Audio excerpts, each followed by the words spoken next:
Welcome to the Traitors, a Traitors podcast. My name is David Bloomberg, and I'm your host for Season 1 of the Traitors Canada. The Traitors features deep dives into every episode of the multi-award-winning hit TV competition show The Traitors, as well as interviews with contestants from the shows. For those of you who know me from my other podcasting, this is a bit different in that it's a recap and analysis rather than going through the format I use in taking a look at Survivor and Big Brother players. This week, of course, we're here to discuss episode 3 and the two people who were eliminated. And I have a very fun guest this week, a huge fan of reality TV, and my friend and former coworker, Jason Selling. Hello, David. Thank you for inviting me. You're welcome. You're welcome. Now, Jason and I used to work at the same agency. I had been there for quite a while because I'm a little bit older. And I had been doing Survivor podcasts. Jason came to my office one day and introduced himself because a fellow coworker knew we both liked Survivor and told him about my podcast. And then for years while I still worked there, we would have discussions at work about things that happened on Survivor and Big Brother. Now, I retired before the Traitors took the world by storm, but with this podcast, we can have new discussions today. Yeah, I'm looking forward to it. I have to say, I don't have that much information about Canada. I've got some Canadian cousins, but I don't talk to them. Oh, those Canadians, I tell you, they're known for being unfriendly and stuff, so that's probably why. Yeah, I mean, we had a Canadian guest as our first guest, so he kind of filled us in on some of the contestants that maybe we wouldn't have known otherwise if you're not from Canada. But, Canadians, they play games just like everybody else, so we'll see how they do here. Now, before we get into the podcast proper, let's set up the fan favorite Traitor game, where my guest and I will each lie to one another once during the podcast. The lie can be big or small about the Traitors, yourself, or anything else, as long as it is a complete fabrication. However, we are looking for fake facts, not fake opinions. Like, I can't say, I wish I could go back to work at my old job because I miss my boss so much, which you would know is an obvious lie anyway. Now, as I've mentioned, on the first two episodes, any lie involving numbers needs to be a decent size, like something like an order of magnitude. So I can't say I have 7 pages of notes for this episode when I actually have 8. I would need to say I have 80 pages or 0.8 pages. At the end of the episode, we'll put our traitor hunting skills to the test and see if we can detect the other person's lie. Jason, are you ready to betray me? Of course. We work for the same agency. Yes, you are. In that case, our game begins now. And so does the show.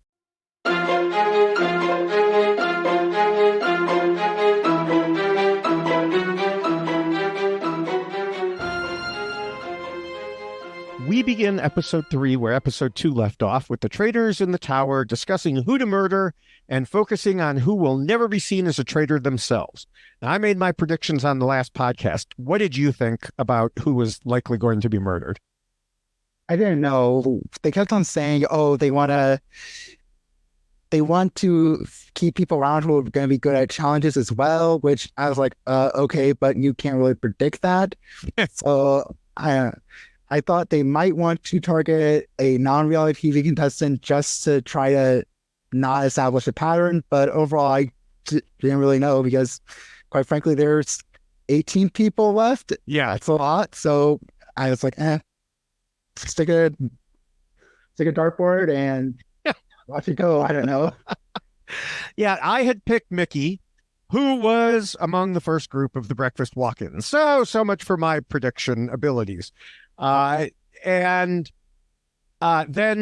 as this group walked in, Gerline started talking and said the first roundtable was more about whether you connected more with Colin or Donna as opposed to actual traitor hunting, which, yes, that's always going to happen early and really should happen because you want to keep around someone that you connect with, as I've discussed here before. In the second group, we see two of the traitors, Mike and Kuzi, We also have Rick, who thinks it'll be easier in roundtables going forward, which makes me wonder if Rick has actually seen previous versions of the show, because it does not get any easier. And, spoiler alert for this roundtable, they even start yelling this time. So Rick thought that because he slayed the evil Colin, roundtable would be easier. But no, Colin's spirit lives on in Rick's world. yes, he slayed the evil Colin, who turned out not to be so evil. So Fierce is very happy when Kevin then walks in, because Fierce saved Kevin a seat for breakfast. Kevin takes the seat and whispers that he knows Melissa B will walk in the door because she's a traitor. He's certain of it, which was a pretty much ignored storyline in episode 2. It was a major point in episode 1, and then it just kind of disappeared in episode 2 for the Colin Donna fight.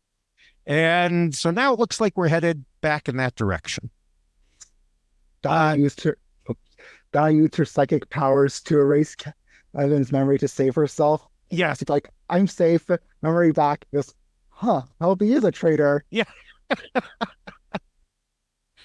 Yes, Donna's psychic powers, they didn't work so well for her in this episode, as we'll see.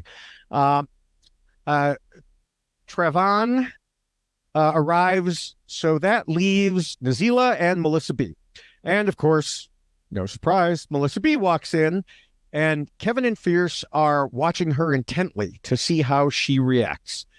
Fierce says, "That was the worst acting job I've ever seen in my life." And yeah, it wasn't great, though it was apparently good enough to fool Donna, the supposed psychic, who hugs her multiple times. I don't know. It could just be confirmation bias on my part, but I thought it was kind of a bad acting job. Like acting job. She just kind of stood there with her mouth open and she just kind of looked around. It looked like she was trying to summon tears, which no judgment, because I cannot fake cry to save my life.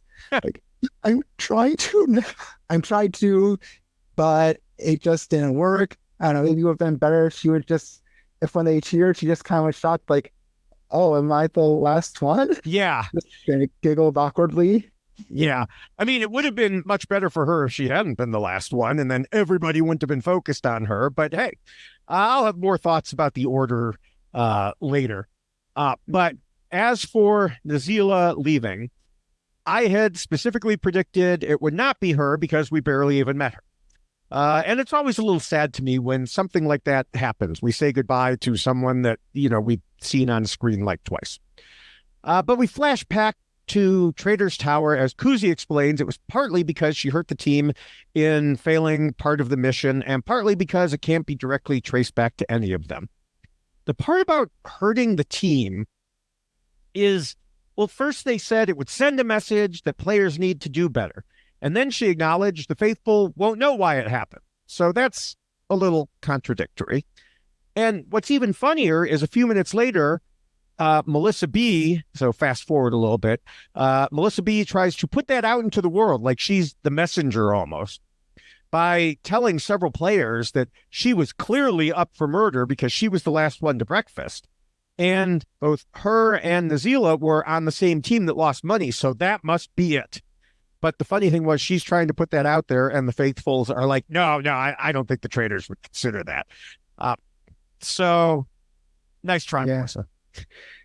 Yeah, it's like she's just preemptively explaining her reasons. It's like how when you're lying, you just kind of go aggressively into details like, oh yeah, my car broke down in the street because I saw a dog. I hit the brakes and my brake fluid was cut, so fluid was leaking everywhere. And you're just like going, okay, you could have just said you got stopped by a train.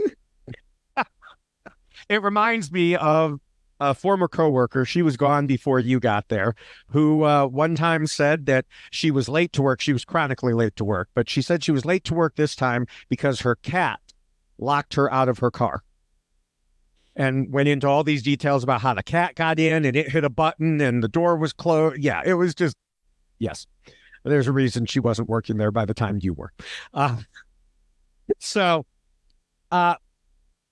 the one thing that I will say was smart of Melissa was to talk about that something that many people have noticed from prior seasons, which is whoever comes in last must have been under consideration because that was the way production built up some suspense. Now, the players wouldn't have known it at the time, but in watching back these older seasons, I say older like they're ancient, they're, less than a year old, but these previous seasons, then you could catch on. So she tried to use that. But what was smarter was production correcting that for this season and even throwing a traitor in there.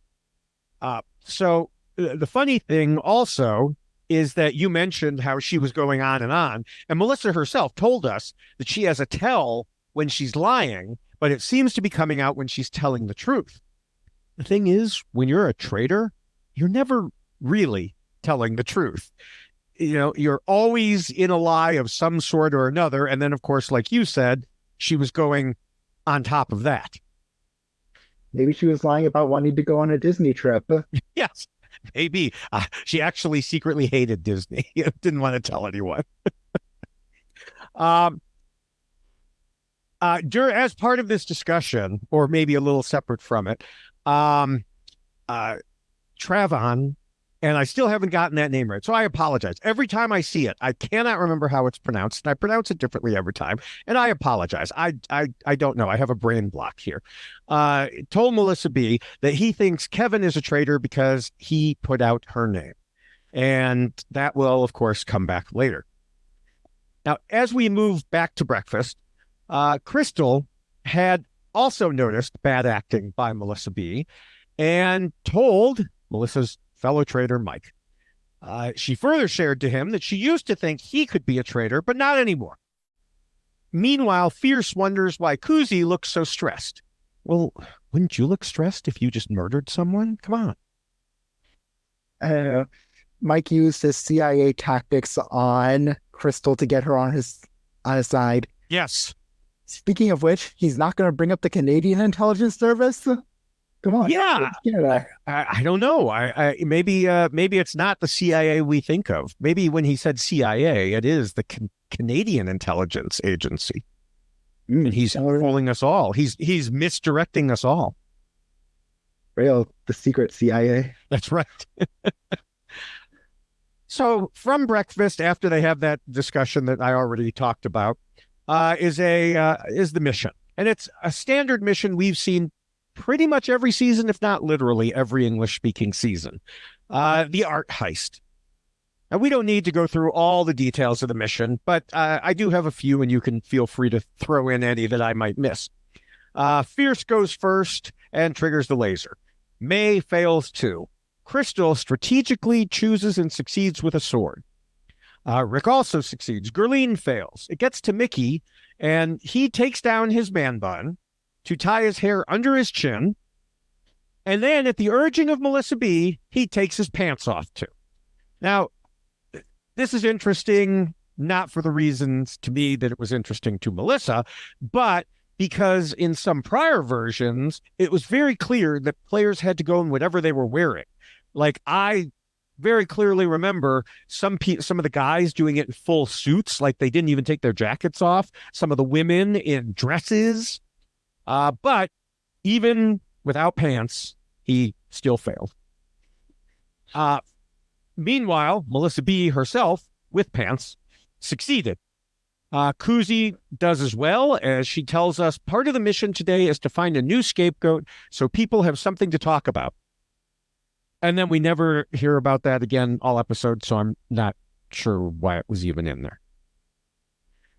We see several more fails. Then Kevin decides to go for a full-on statue that's worth $5,000, even though people are yelling at him not to do it.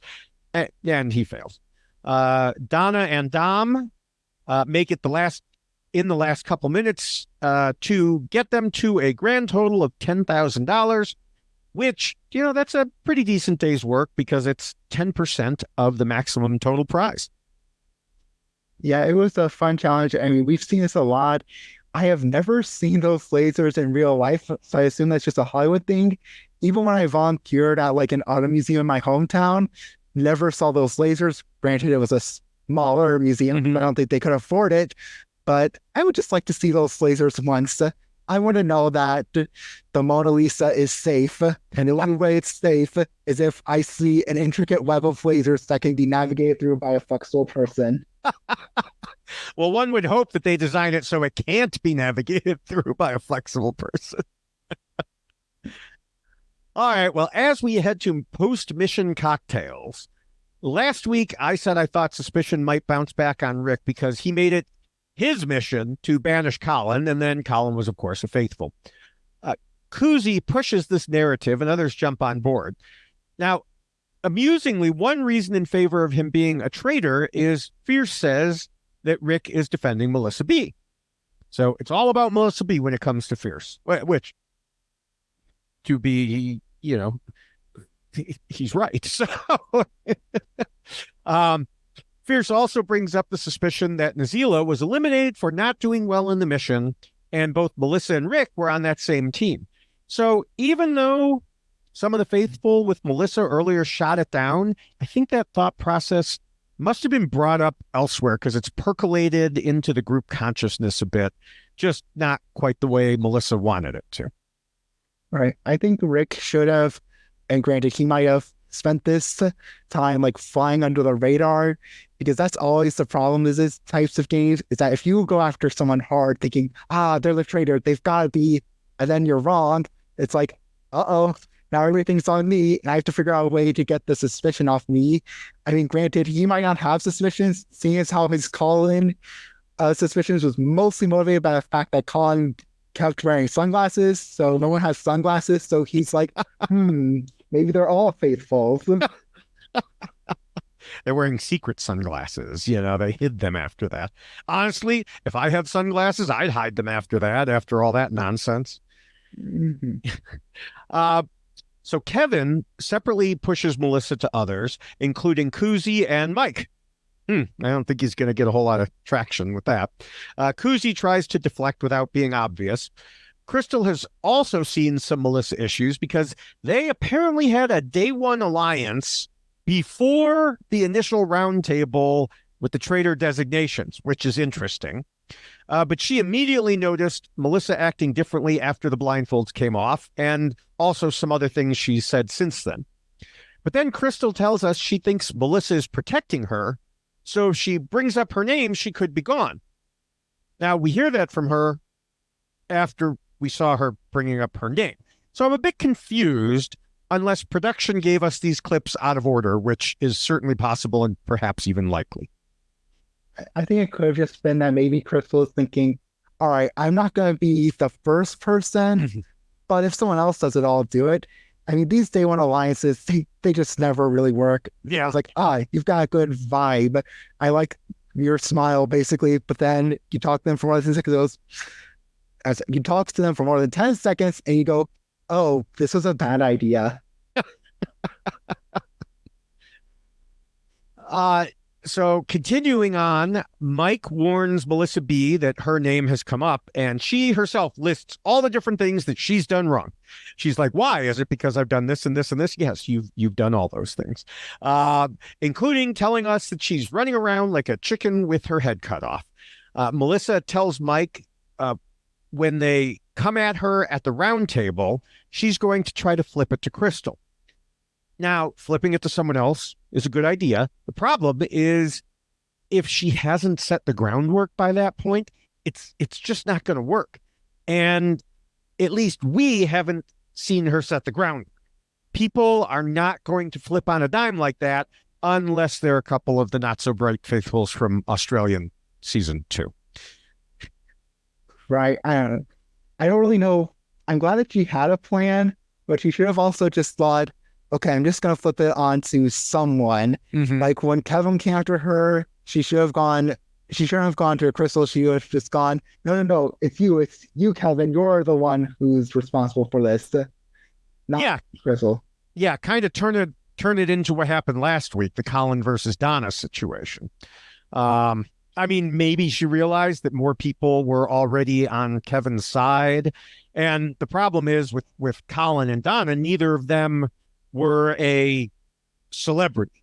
And in these mixed seasons, people are more likely to side with the celebrity. which is one reason I'm not a big fan of the mixed seasons.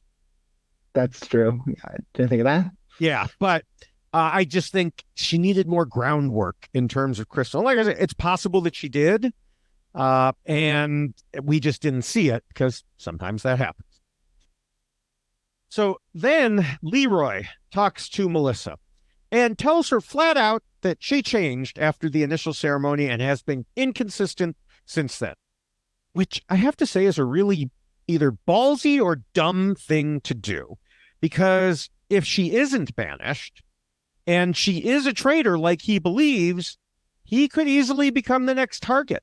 I just don't understand why you would walk up to someone and say, this is why I think you're a traitor. Maybe he was trying to get on her good side. Maybe he was trying to say, hey, if you're a traitor, here's what you're doing wrong, correct it. And think, okay, when she's up there, she's not going to target me. And if he's right, then he's got a loyal ally who will advocate for him at the round table. If she's a faithful, yeah, got a loyal ally. So I don't know. That could have been a reason. Yeah, actually, that's a good point, because like you said, it's just, we only see part of the discussion. So if they clipped out the part where he said something like, hey, I want to help you, here's what you are doing wrong. But of course, they make it more confrontational. So that's another interesting point. Hopefully, we'll get to speak to some of the players and at some point or hear from them and find out, these sorts of questions and answers. From there, we get to the round table, and Mike decides to open things up himself by saying Melissa B's name has come up, and he even mentions her overacting at breakfast. And she responds by saying, if you think I'm a traitor, ask me. Which, echoing what I said about Leroy, that's a really bad idea for anyone to do, to just walk up to someone they think is a traitor and say, are you a traitor? But that's her defense at this point. She adds that it seems like they're going down the same rabbit hole as they did with Colin.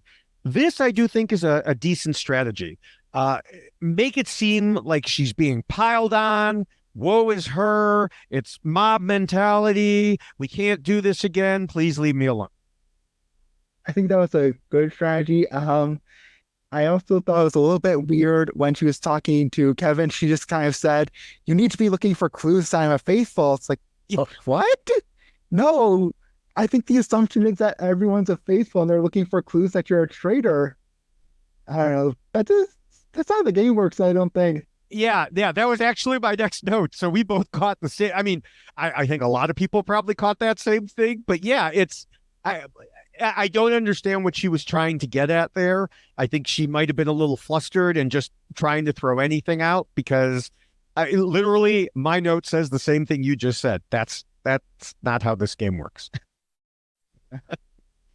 Trevon tries to defend Melissa by saying some things that didn't make sense to me.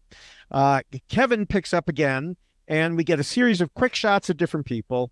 Some think she's a traitor. Some are sure she's a faithful. Donna, the supposed psychic, shows off her powers by saying she doesn't think Melissa is a traitor.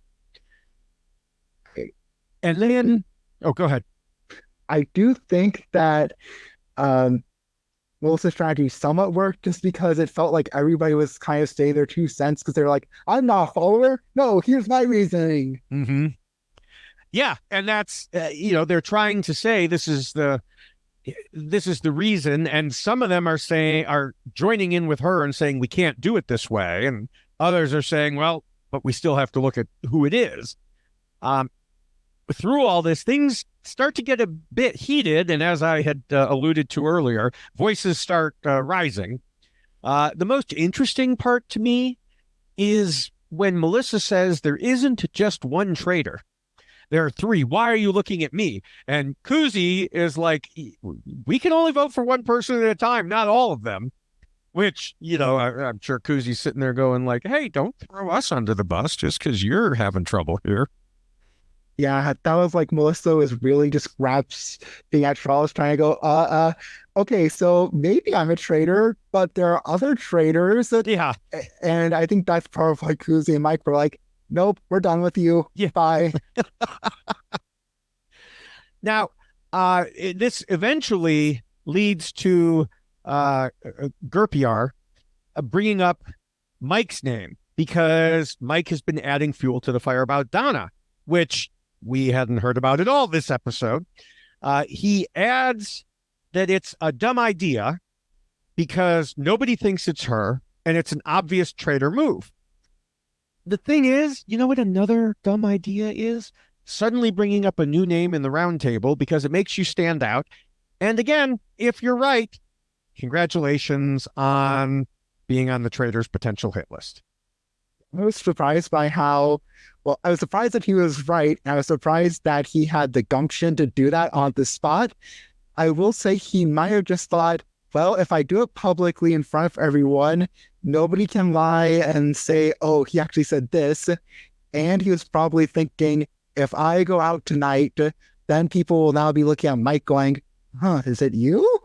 So maybe he's like trying to dare Mike almost to say, get rid of me and confirm it or keep me around and I'll keep coming after you. Yeah, I do think to, get a little ahead of ourselves here. I do think it actually ends up helping him, but it's still, it's not a move I would recommend, calling someone out like that in the round table out of nowhere. Things then shift as May brings up Rick going after Colin so hard. She also claims Crystal reacted more than Melissa B, or before Melissa B even came into breakfast this morning, which is another thing we hadn't heard before. So I don't understand from a production standpoint bringing up things at the round table that we've never heard before. It's just odd. Like, why are they bringing them up at all? Either they're meaningless and that's why they weren't brought up, or did you not catch them on camera? I don't understand. So when May said that, I was a bit confused too. Either A, she may have not brought it up that much. It could have also just been that I didn't actually pay attention that much to like their scene arrangement. Was Crystal staying closer to the door? Because it could have just been that Crystal saw earlier. I don't know. Yeah, that's possible. I'm trying to think. I don't think that was the case. I suspect. I mean, the other thing is why was she even looking at Crystal when someone was walking in the door? It's a strange thing. And it could have been, Crystal was biting her nails. Crystal was tense. Crystal was waiting to see who it was because her friend Melissa was one of the people, and so I don't know. It's a strange. There have been cases on a recent international season where a traitor was called out at the round table by a faithful who had just been banished, and they came up to the circle of truth and they started talking, and then they called out the traitor and they said, don't react before I've said that I'm a faithful because I know you're about to. And so called the traitor out for reacting first. So I thought it was funny that this came up because of course none of these people have seen that international season yet. They were filming at about the same time. Yeah, I don't know. I do respect May though for trying to essentially lead the new charge. It's just a little bit too late though. Yeah, I have more thoughts on May as we go through here. It is time to vote, and May is the first one, saying she hugged Melissa B when she came into breakfast, which we only saw Donna hugging her. We didn't see May, but okay. And Melissa was vibrating, and you can't fake vibrations. Yeah, apparently you can. And Melissa was a better close-up actor than she was from further away. I don't know. Or just, more likely confirmation bias. Melissa could have just been cold. Yeah. Or stressed out and shaken for that reason. So May continues that she refuses to fall victim to the majority. So she votes Crystal. Again, I'll have more thoughts on that. Trevon says something similar, but votes Kevin. Melissa B votes Crystal. Kevin votes Melissa B, as do Gerline and Fierce. Mike becomes the first traitor to turn on his own by voting Melissa B. I mean, he must have clearly seen which way the wind was blowing. And like you mentioned, also where she starts bringing up, oh, there are other traitors here. That could not have stood well with him. Mm-hmm. Melissa A votes Crystal. Leroy votes Melissa B. Gerpy R sticks with Mike. Donna says her Traitor might be broken, but votes Kevin because she didn't want to go with Melissa. So good psychic read there, Donna. But on the plus side, points for shouting out the name of this podcast, which for anyone who didn't know, was originally created when a British player came up with the term and said it on their version of the show. Traitors, my traitor radar. Anyway, Mickey votes Rick. Dom votes Crystal. Kuzi also turns on her fellow traitor and tells us Melissa was jeopardizing her game. Rick joins the Melissa choir, and of course, Crystal and Mary do too. So, Melissa B is banished. She goes to the Circle of Truth and starts off emotionally saying her reaction was real and really doing a much better acting job, quite frankly. So people are preparing for her to tell them she was a faithful. But then she reveals she is indeed a traitor, and they all celebrate, and she collects her Emmy. Yeah, that was quite a dramatic reveal. I half expected Melissa to say, "Oh, thank God, I'm not gonna be Melissa A anymore. I'll just be Melissa." Yeah, that's why I expected her to vote for Melissa B, so there'd only be one Melissa left, and then she goes and votes Crystal. So, yeah, they'll probably still call her Melissa A on the show, but from now on, there's just one Melissa. I'm not doing this A-B stuff anymore. So, they got this one right. But there are, of course, several players who just fired off in completely the wrong direction.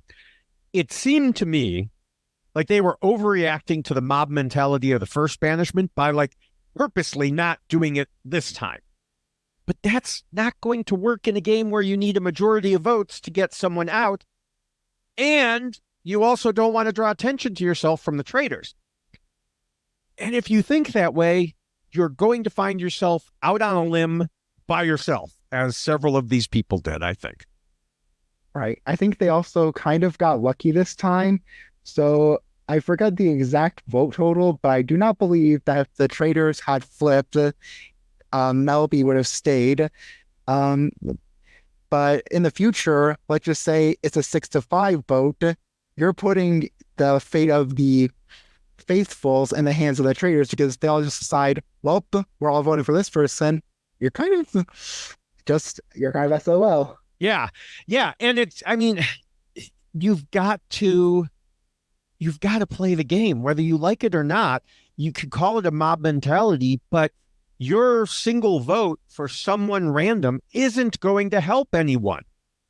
It's well, I don't want to get into politics here, but in these votes, it usually comes down to a two-party race, whether it was Melissa and Crystal or Donna and Colin last time. Occasionally there can be a third party thrown in there and, it can mix things up, but usually it's, two people, and you firing off a random vote, it's not going to help anybody.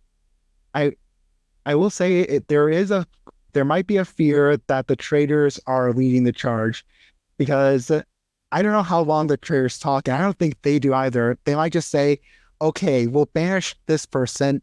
At the next round table, the three of us are going to tag team to get Kevin on the bad side. So I do think there is a good strategy of just saying, whoa, let's not just immediately assume it's Kevin. Let's assume this other person.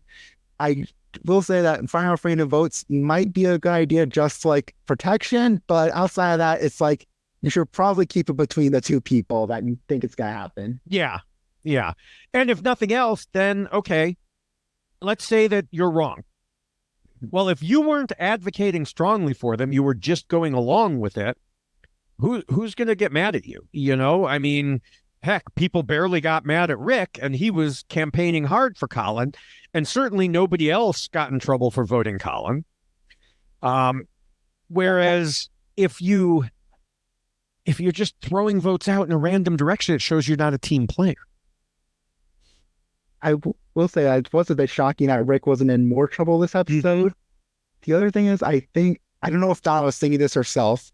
I think that of the players that got the random votes, Kevin is probably the person that's least likely going to be bitter about it and most likely just go, okay, let's move on.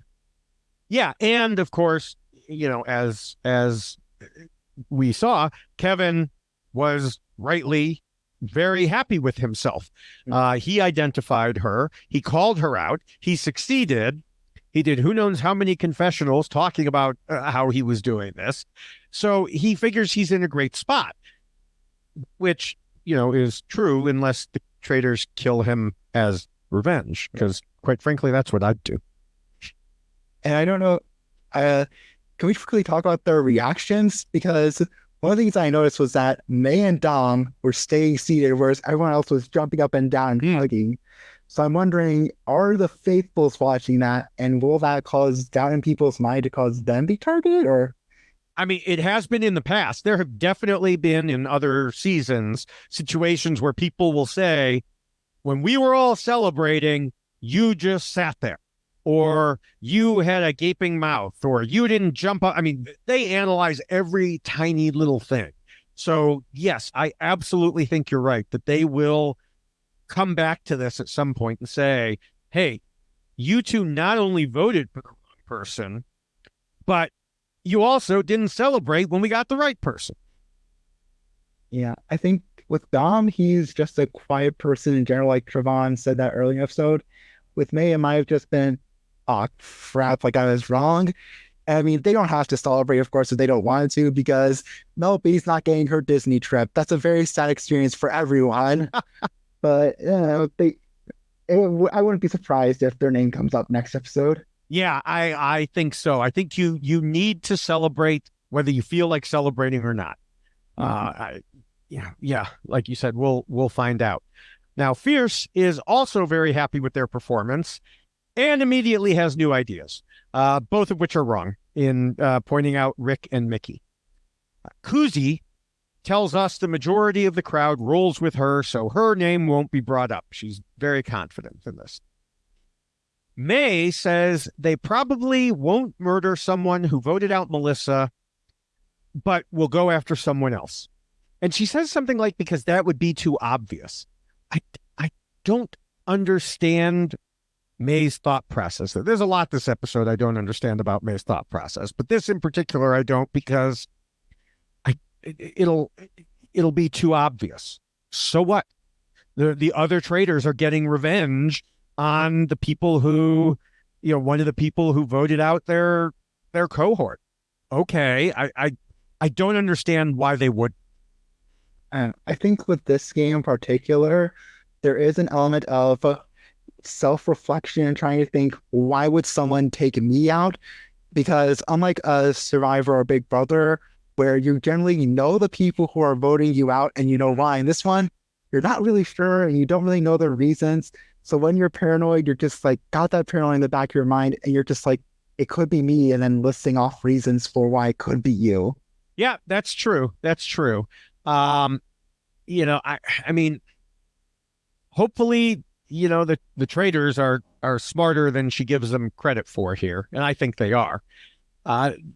Then we get to Gurpyar, who says something similar, but as we discussed, he actually picked right. So Kuzi tells us that could be a problem in terms of targeting him, as we mentioned earlier, because, I said it's a bad idea, but on the other hand, if you're the only one publicly identifying someone and you're killed, I mean, it's one of two things, and then you have to, start doing first level, second level, third level analysis. Either Mike is a traitor, and that's why you were murdered, or Mike is not a traitor, and the traitors murdered you to make you think that Mike is a traitor. And then you start just stacking those thought processes on top of each other. Now, what have we seen in previous seasons? I think people almost always go with the first level thinking. So it would be very risky for them to get rid of Gerpyar at this point. Yeah, I think they've got several options. Obviously, one could just be that maybe Kuzi could get close to him to try to say, okay, I agree with you, it's Mike, but I'm really worried about Kevin more. Other one could maybe be that like they just keep him around, hope for the best, and then when it's like, I don't know, 7 people left, they murder him and hope that everyone just kind of forgets it.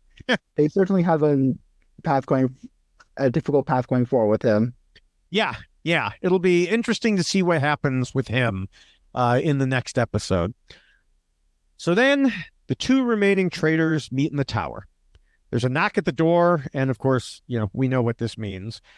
In walks Kareen, because of course they can recruit a new traitor if they want. Frankly, I think they should just murder instead and keep it to the 2 of them for now. Keep the faithful on their toes. I mean, there's been 1 murder so far. So, 2 murders so far. Why even stop now? Keep going. And so beyond that, as I kind of hinted at earlier, I'd get rid of Kevin. He's shown he's good at reading people. He's a professional poker player, a former Big Brother winner. Why give him a chance to keep going? And on top of it, he's one of the returning, the celebrity type, so he can get people on his side, as they saw. It does not reveal anything about the remaining traitors because it would just be seen as revenge for Melissa. So what do you think in terms of all of this? Well, my first thought is, how dare you forget about Erica? Put some respect on. I know. Yeah, that was terrible. I was counting in my mind. Do you know Heather was secretly on this season? Yeah. All over screen. But I digress. I think, first of all, the producers got scared and were like, okay, crap, give them the opportunity to recruit someone. It would probably... So with Kevin is someone who can get people on their side, and they've seen that. So it might be a good idea to recruit him. It could be a good idea to recruit Gerpyar just to like stamp out all the opposition. Kuzi might also be thinking, I've got Kevin, so I don't want to murder him. As far as who they should murder, I'm not really sure. I think if I was in their shoes, I would probably say I'll murder and hope that down the line I get another recruit option, or hope that things work out. Because right now they're still early in the game and they're not really sure, like, okay, if I take Kevin, would Fierce pick up on, oh, Kevin's acting different. Oh, this person is also being weird now. So yeah. I mean, they always get the opportunity to recruit when they lose one from 3 to 2. Some seasons, from what we've seen, have allowed them to kind of hold on to that opportunity so they could murder now and recruit later. Where some, it's been more of a one-time offer.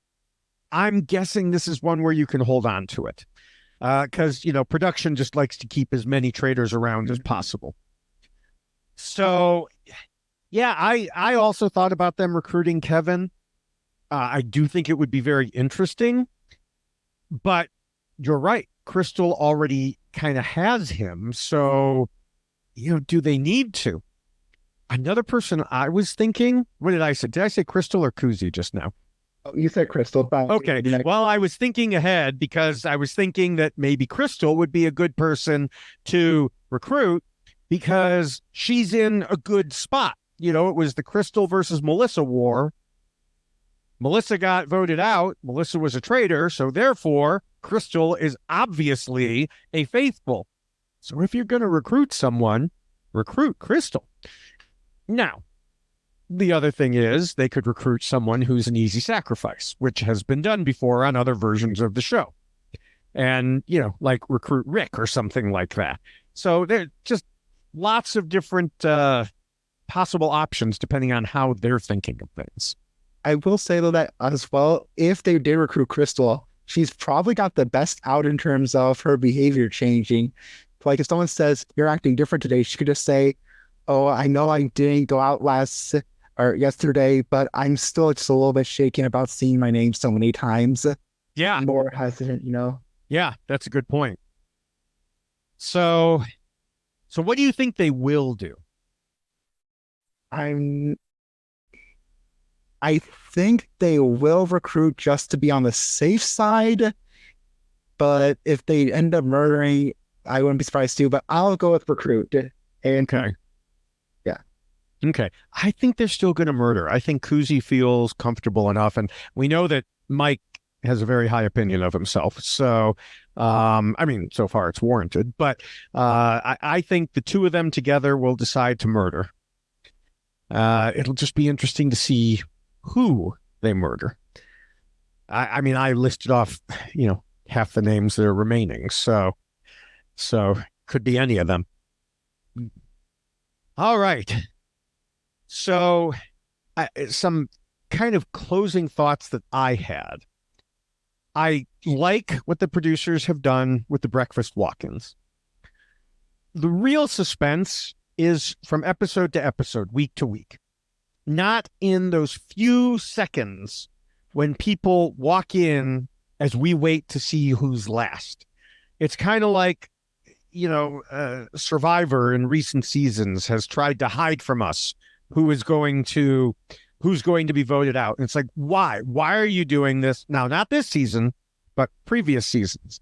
And it's like, why are you hiding from us to get a 2-second bump in suspense? Nobody's changing the channel as you get to tribal council. So just stop it. And I think the producers here realize that too. The suspense is there when you turn it on. You're not turning it off a minute into it because someone walks in. The fact that I thought Mickey was going to be murdered and he's one of the first ones to walk in, I didn't go, that's it, I'm not watching the rest of the show. No, I then wanted to see what happened. So, plus, many of us said that the players after the first few seasons worldwide would start to realize that anyone who comes in nearly last was discussed by the traitors, so production would need to fix it. And they did here. And we discussed that earlier. Now, Melissa herself, I feel like may have been doomed already and almost certainly was. But I mentioned earlier, having her come in last and getting the focus of everyone's attention definitely added to her woes, because I think she could have snuck past a lot of it if she had come as part of an earlier group. And she could have just walked in and, oh, yeah, I'm here. Yay, I survived. And then sat down to eat breakfast and people wouldn't have paid nearly as much attention to her. But, it's also part of the misdirection to have her come in last. So she tried to use the old way of doing it to support herself, but it just didn't work for her. Yeah, the players kind of have to think, even if they're faithful, how they'll act if they're coming in alone, because they know that they'll be the sole focus, and they have to think, well, maybe I'll just act shocked or hope that I can cry on command or something. Yeah. Yeah. Did you have any other final thoughts for this episode? Not necessarily for this. I guess I was a little bit surprised that nobody thought to just go to the end and grab it. I think only Dom was the one that went to the end and grabbed it. Yeah. So that was a little bit shocking to me. I was surprised by how much fire there was at the round table because it was only episode 2, but I guess that's a sign of good cast. They all want to win. Silly thoughts I have is, first of all, I swear Kareem is going to come in a giant square. She loves her poofy sleeves and she loves her some shoulder pads, so she'll just come in wearing a cardboard box one day. But no, I say this with love because Kareem clearly has the right amount of camp for the show and the right amount of drama, and she does it really well. The other one is that there is no B-roll when the traitors are discussing people. I don't know why that makes me so upset. I want these campy images. Like, I believe it's Garlene who's from Farming for Love. I just want her standing in a field going, should we murder Garlene? And she's just standing there holding up a pitchfork dramatically. They have Fierce, who is a drag queen. She knows how to pose and vogue. Could you just imagine her posing and voguing while they're like, should we murder her? Yeah. Kevin tossing poker chips, put Donna in front of a crystal ball. Like, come on, producers, you got so many opportunities for some great B-roll here. Yeah, yeah. It's interesting that they don't do that. But one thing they do, which Matthew and I discussed at the end of last week's podcast, is we said something like, well, we'd like to see the people murdered by the traitors find out who it was that murdered them. We thought that would be interesting. And I don't know, I guess the producers must have been listening to us because they went back in time and they recorded exactly that and they put it out on like Twitter and Instagram, or at least Twitter. So check out their Twitter account and you can see, like, they showed Erica getting told who it was that murdered her. And so I imagine we'll get the same thing this week and get to hear from her. So I think that's fun that they get to know that aspect of things. I just hope that one day they'll just tell them, like, wait, what? Who's that again? I don't. That would be Nazila, who was murdered. So, yeah. All right. Well, before we finish up, I want to remind everyone that we have a great planned lineup of guests for the rest of the coming weeks also, including a former player from the U.S. season, a fan favorite player from the recent second Australian season, one of the winners of the New Zealand season, and more friends of mine. So, if by chance, like, you don't know about the Australian season and the New Zealand season, well, there's going to be a couple of minor spoilers, especially when one of the winners of the New Zealand season comes on. But, we've got a few weeks left that you can catch up on that season before we get there. Now, it is time to finish the Traitor game. Ooh. Ah. Jason, did you lie to me? Yes. I lied to you as well. However, I have literally no idea what you lied to me about. There's only one thing that I thought it could be, but you kind of were acting like you were counting. So, but I'm going to go with it anyway. And I haven't done the math myself. So you said if the two traitors hadn't flipped it would have gone the other way. In my head, it seems like it was more of a landslide than that. Like I said, I didn't go back and count it. Was that your lie? No, that was not my lie. I remember going after the episode and checking because I was like, how close was it? But granted, I also checked on Wikipedia, which anybody can edit. So if it's a lie, it's an unintentional one. All right. Well, then you got me. What was your lie? I never volunteered at an auto museum. Ah! Oh, I should have thought about that one. Because when you said it, I thought, that's interesting. But I wasn't thinking about the game at that time, so it just kind of left my mind at that moment. Okay. Well, that was a good one. Do you have any idea what my lie was? So I think it's related to something that how the people were acting. It's either the one where the traitor goes accuse someone on the way out, or it's the one where people were accusing someone based on their reactions. I think it's I think it's the one where the faithful accused a traitor on the way out, because the one where I mentioned the reactions, that's just super on generic, whereas the faithful one, that's very specific. Okay. No, it is not. I did not lie about anything with the game. I snuck my lie into the middle. It was about when Donna mentioned made her Traitors comment. It was not a UK contestant who came up with it. It was an Australian contestant who came up with it. So I stuck that one in there, and knowing that you probably hadn't seen that particular season. So I'm just a traitor, I guess. UK, Australia, same thing, just different hemispheres. They might not agree with you on that. So any emails or tweets we get, I'll forward them to you. There we have it. That is episode 3 of the Traitors Canada. If people want to reach out, not about that thing in particular, but in general, let me know what you think, or for whatever reason. I am all over social media and reality TV podcasting. I podcast about both Big Brother and Survivor on the Rob Has a Podcast network. The name of the show is Why Blank Lost. You can find it on Reality TV Rahap-Ups, which is a segment of Rob Has a Podcast. You can look for that on YouTube, on your podcatcher, or just about anywhere. Look for me on social media. I post plenty of links there. And you can find all those links, or you can find me through my Linktree at Linktree/David Bloomberg. Now there's a dot before the EE in Linktree. I recently updated that and put some graphics in there just to make it look a little better. It was looking a little dull. You can also find me on most text-based social media like Twitter and Blue Sky as at David Bloomberg. On video platforms, TikTok, YouTube, and Instagram is at David Bloomberg TV. And because Threads is connected to Instagram, I'm at David Bloomberg TV there as well.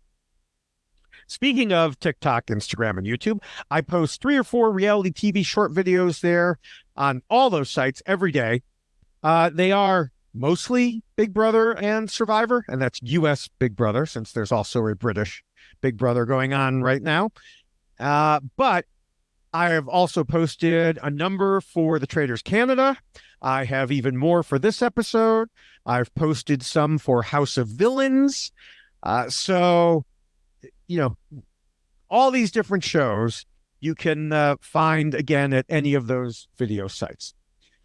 Finally, you should be sure to check out the accounts for this podcast overall. You can find us on Instagram as the Traitors Podcast, and as Twitter as the Traitors Pod.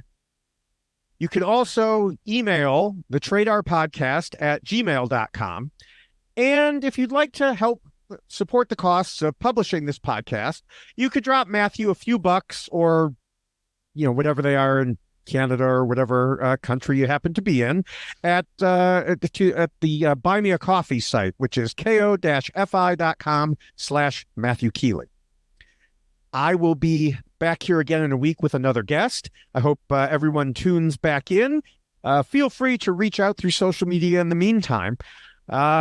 Jason, do you have any parting words of wisdom? Not really. I'll just be sitting here and stirring in silence because I don't know, Melissa doesn't get to go to Disney World. That's very upsetting. Well, maybe we'll be able to talk to Melissa and find out if she gets to go to if she did get to go to Disney World. I know she's on Instagram. I can check her Instagram and see if there are any Disney pictures there, and then I will relay that to you. So for everyone else, we will see you back here in a week. Bye.